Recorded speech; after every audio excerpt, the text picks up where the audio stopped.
Thanks, Kyle Bryn. Welcome to part 2. So we want to emphasize that any of these moods or feelings that you are feeling throughout this time are completely normal. We're going to feel a variety of things while we're at home, from happy to worried to bored. All of those feelings are normal, and we're going to teach you how to sit with them, work through them, and then let them go to feel the rest of our feelings throughout the day. So one of the things that can help us with our moods or help us feel calm when we're feeling worried is coloring in a mandala. I'm going to show you what a mandala is. This is an example of a mandala. Mandala means circle. Circles can represent wholeness and feeling complete and centered. You can see mandalas all throughout your house. Maybe a bowl is a mandala. The bottom of your water bottle could be a mandala. Maybe you're wearing something that's a mandala. A candle, and my personal favorite mandala is the color wheel. The color wheel is definitely a mandala. So today I'm going to show you how to make your own mandala and color it in, and some of the things that we should be thinking about while we're coloring and creating our mandala. So I'm going to pause this video in a moment so that you can get your supplies. Today you'll need a bowl, okay, scissors, a spoon, and a pencil, okay? So go ahead and pause this video, go get your supplies, come back and unpause once you've done that. I'll give you a moment, okay? All right, so the first thing that we're going to do, tilt so you can see better, okay, is you're going to trace the bowl, okay, on your piece of paper, okay? So go ahead and trace along the outside of your bowl, okay? It doesn't have to be perfect. Just to make a circle like this, okay? The next step that you're going to do is cut this circle out with scissors. Now, while you're creating your mandala, and even while you're coloring it, our mind might start to wander about some of the things that we're worried about, maybe some of the schoolwork we have to do, maybe something that we haven't gotten done yet. I want you to just bring your mind back and focus on the here and now. That's what being mindful is. It's just focusing on the present, not thinking about yesterday or today. And talk to yourself and say, I'm using scissors to cut out a circle. That's the only thing that you have to be thinking about right now. Just that you're using scissors to cut out a circle. Okay? So once you have cut out your circle, I'm going to ask you to do a few folds. Okay? It's all going to be folding in half. So we're going to fold our circle in half like this. Okay? Kind of like a taco. Okay? Then we're going to fold it in half again. Like so. And then we're going to fold it in half one more time. Kind of looks like a pie slice by the end, which is another mandala. Pie. Pizza, another mandala. Pepperoni on top of pizza. There are mandalas everywhere. Okay. We're then going to open it back up, and you'll see that it's divided into different sections. We're going to work on one section at a time. Okay, so I'm going to put my first design right here, and I will show you what that looks like after I draw it.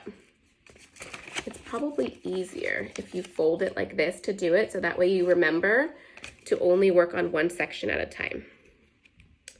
So again, while you are drawing this, I really want you to focus on just what you're doing in the present moment. And draw whatever comes to mind. Really take a deep breath. Draw whatever you feel in the moment. You can draw squiggly lines. You can draw circles.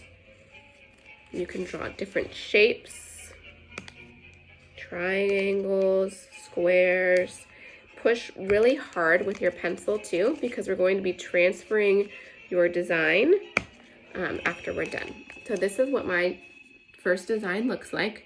Okay, I pushed really, really hard. I went all the way to the edges so that when we transfer it, okay, it'll go all the way around the circle.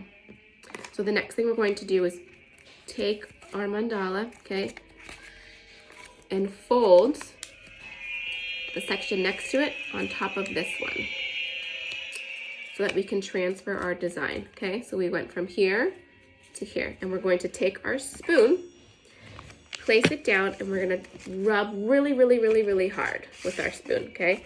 We're gonna push, push, push, push, push, push with our spoon, get all the way onto the edges, okay? Push, push, push, so that we can transfer what we just drew onto the other side, okay? Now, it's a very light transfer, but you can see, okay, where you need to start your lines and how you can duplicate your design, okay? So then when you do that, go ahead and go over the design with your pencil to make it darker and duplicate the design that you just made on the other side. Now again, if you feel your mind wandering here, bring it back to just, I'm drawing a design, I'm making some squiggly lines, okay? I always like to play music. That's why you can hear Harry Potter in the background. That's my favorite soundtrack to work to. So I encourage you to put on some really calming music that'll help you focus. Okay, so now we've got the design on the other side. And then we're gonna go ahead and do the same thing, okay? So if we just did this side, we're gonna go ahead and do this side and fold our design this way, okay? And then we rub, rub, rub, okay? With our spoon, press nice and hard. Okay, I'm holding it like this with the curved side down and pushing really, really hard to really get our design transferred to the other side.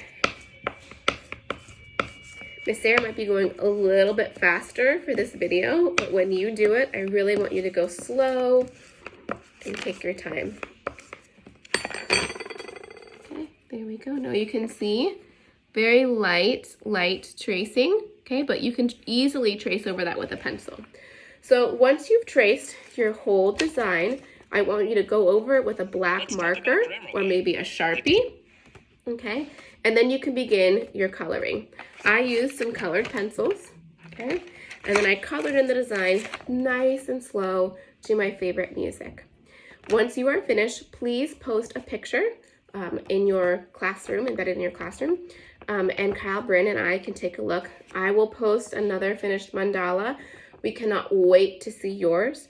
And another thing that I challenge you to do is to create a mandala out of found objects. Maybe some flowers outside or some grass, and do the same thing that you did, work from the center, okay?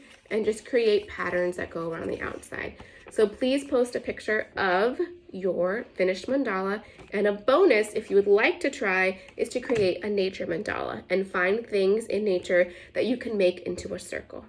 Thank you so much for joining us, and we will see you next time. Bye-bye.